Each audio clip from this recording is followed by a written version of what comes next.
everyone, it's Julie Murphy with Arizona Farm Bureau, and this is Friday. It's Talk to a Farmer Friday, and I'm here with Ethan Orr with the University of Arizona Extension.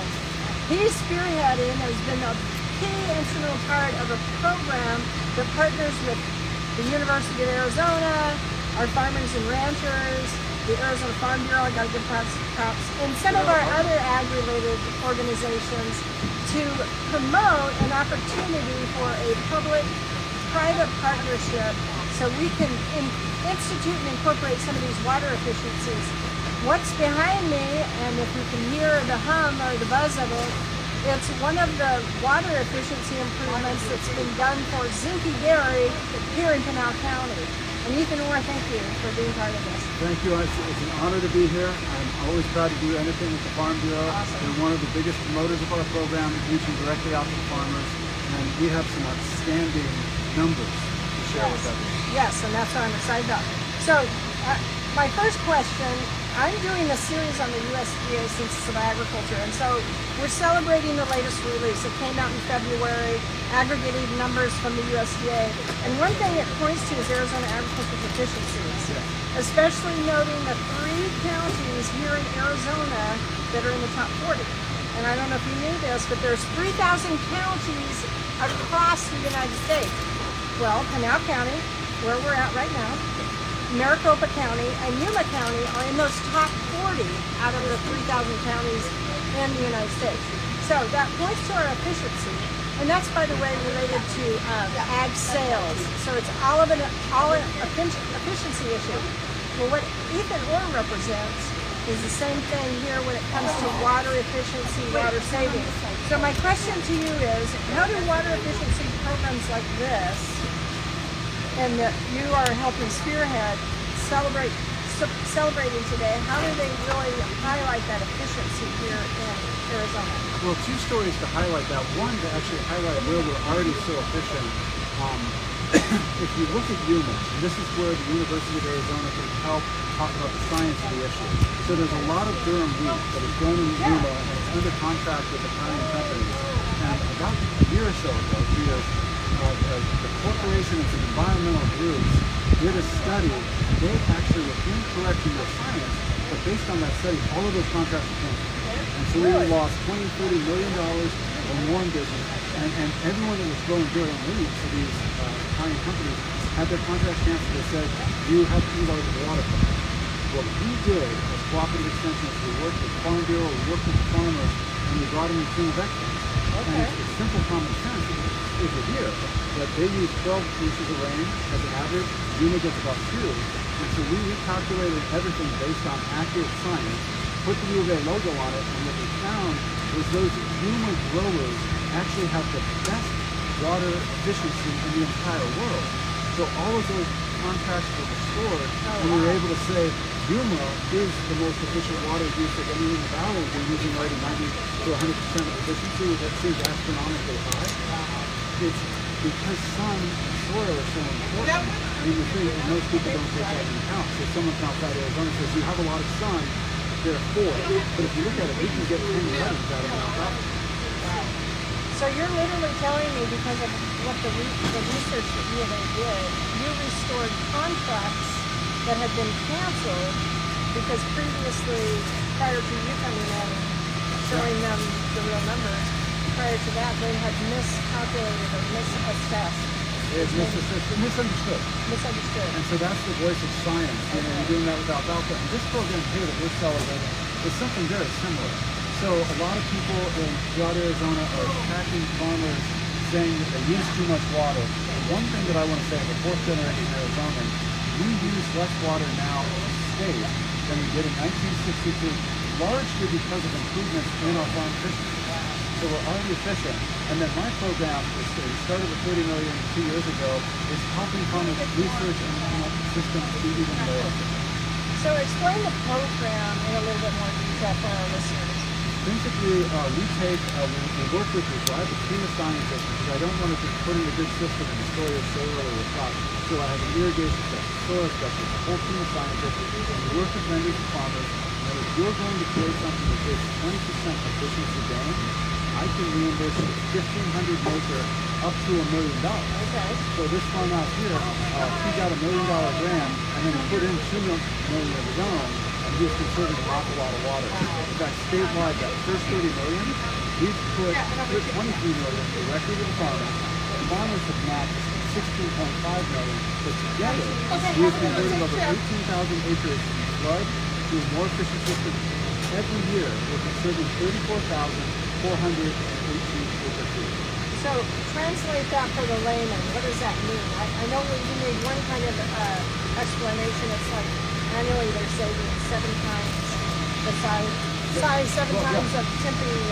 So I'm like, so that I'm learning to speak in lakes and cities, and and our city friends talk in terms of gallons. Right. If you look at Tempe Town Lake, the entire lake is 8,000 acre feet. Okay. So imagine draining it and refilling it 12 times over completely. That's what we saved this year. If you look at my city, Tucson, average Tucsonan drinks 82 gallons, uses 82 gallons a day. It means about 11 people use an acre foot a year.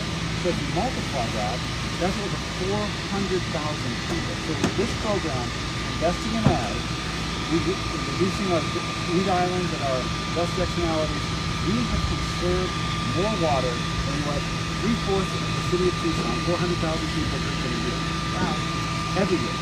And one of the things, Joel, how's it going? And have we had anybody join us? We have some people join and it's going well. Excellent. One of the things that I want to highlight in today's, it was basically a celebration of ribbon cutting, and we had one specific example. It was Zinke Dairy out here again in Pinal County, one of the 3 counties listed in the top 40 counties in terms of ag sales. That's how productive they are. And this is despite the fact that in Pinal County, CAP has cut their surface water. So that was what happened to Zinke. He pivoted in a crisis. Literally all of his Central Arizona project water was cut. So he had to figure out, what am I going to do? Because I have a dairy. And we might, yeah, that might be a good idea. And so those are important issues. And so Mr. Zinke told his story. By the way, we've got one of our House of Representatives that just walked up, and my guest who disappeared, so I'm going to have to entertain you for a while, is going to see if Tim Dunn would like to. He's in the House of Representatives.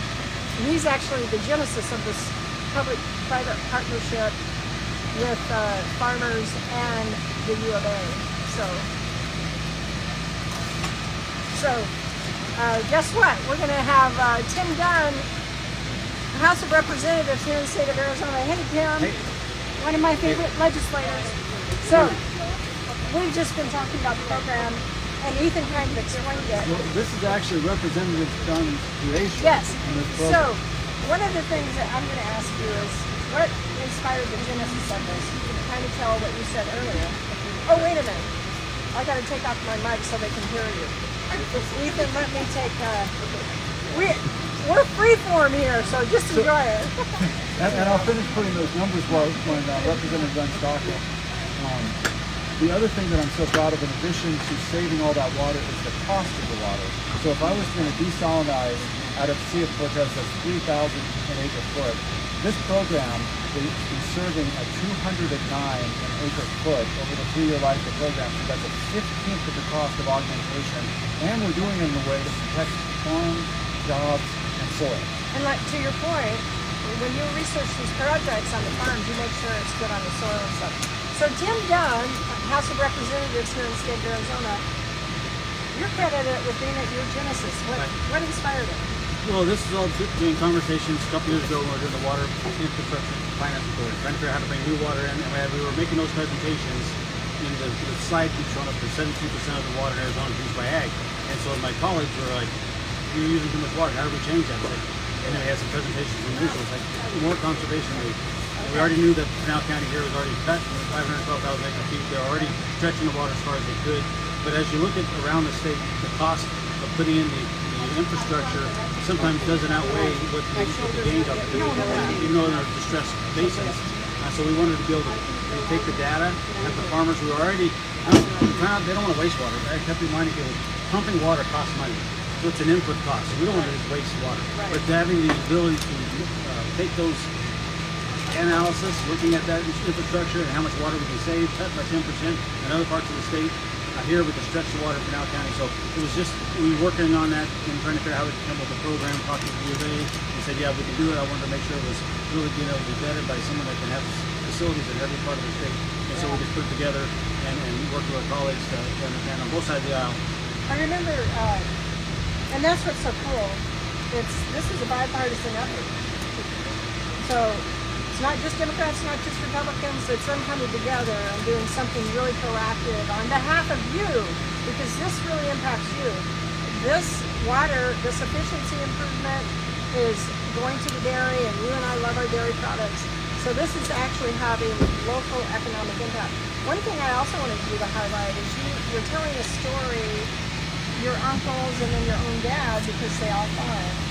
What did they say to you about wells and deep pumping and all that stuff? Well, we're from Yuma, but my uncle was passed away, but farming here in Pinal County, and we farmed over in UOA in Pinal County 20 years ago, and we dead leveled. We knew the value of leveling land, and we did that, and that was still using flood, and we're able to do 2 crops a year in Yuma with the different improvements that we do down there, controlling salts, but we're using 2 crops on our allocation of water, not even using our allocation of water. And learning what we did up here in Pinal County and making the shorter runs.